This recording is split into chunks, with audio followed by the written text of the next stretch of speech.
জুমার দিনের প্রথম সুন্নত হচ্ছে জুমার দিনের ফজরের নামাজটা জামাতে পড়া। জুমার নামাজের প্রথম সুন্নত হচ্ছে ফজরের নামাজটা কি পড়া? জামাতে। আফদালুস সালাওয়াত ইনদাল্লাহি সালাতুল ফজরি ফি ইয়াউমিল জুমআতি ফি জামাআহ। বিশ্বনবী বললেন জুমার নামাজের 15টা সুন্নত মুখস্থ রাখতে হবে। 1 নাম্বার সুন্নত ফজরের সালাত জামাতে পড়তে হবে। 2 নাম্বার সুন্নাহ হচ্ছে আসওয়াক, মেসওয়াক করা। মাথরাতুন লিল ফাম মারদাতুন লিররাব, মেসওয়াক করলে দাঁত পরিষ্কার থাকে, আল্লাহ খুশি হয়ে যায়।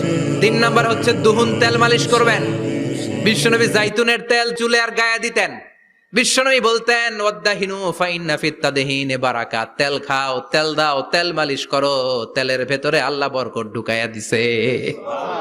4 নম্বরে আত্তিব, জুমার দিনে সুগন্ধি লাগিয়ে যাওয়া সুন্নাত। লাগাবেন? লাগাতে রাজি আছেন? বিরাতু আইনি ফিস সালাহ, নামাজের মধ্যে যখন আমি দাঁড়িয়ে যাই আমার চক্ষুটারে ঠান্ডা করে দেয় কে? আবার বিশ্বনবী বলতেন আরবাউন মিন সুনানিল মুরসালিন, 4টা সুন্নাত সব নবীদের সুন্নাত। 1 নম্বরে আল হায়া মানে লজ্জা। আরেক বর্ণনা এসেছে আল খিতান মানে সুন্নাতে খাতনা, এটা সব নবীদের ছিল। আর সেওয়াক, সব নবীরা মেসওয়াক করেছেন। আর তিব, সব নবীরা আতর লাগিয়েছেন। আর নিকাহ, সব নবীরা বিয়েও করেছেন। চিল্লায় পড়েন আল্লাহু আকবার।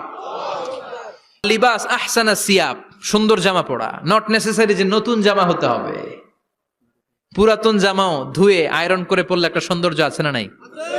এরপরে ইকসারুস সালাহ আলান নবী, বিশ্বনবীর উপর বেশি বেশি দুরূদ পড়া। বিশ্বনবী বলতেন জুমার দিন শ্রেষ্ঠ দিন, এই দিন আমার উপর বেশি বেশি দুরূদ পড়ো। ফাইন্না সালাতাকুম মা'রুদাতুন আলাইয়া, কেননা তোমরা যে আমার উপর দুরূদ পড়ো, আমি মরে যাওয়ার পরে এই দুরূদগুলো কে পাঠিয়েছে তার নাম, তার বাবার নাম সহ ফেরেশতারা আমার কবরে দিয়ে আসে। সুবহানাল্লাহ। এরপরে বিশ্বনবী বলতেন জুমার দিনে সূরাতুল কাহাফ পড়বা। কাহাফ পড়া সুন্নাহ। সূরাতুল কাহাফ পড়তে রাজি আছেন? রাজি আছেন তো? 18 নম্বর সূরা, কোরআনের একেবারে মাঝখানের সূরা। এরপর আত-তাবকির ইলাল মসজিদ, মসজিদে আগে আগে যাওয়া সুন্নত। আগে যিনি যাবে উনি কি পাবে? তারপরে গরু, তারপরে বকরি, তারপরে মুরগি, মুরগির পরে ডিম না আন্ডা?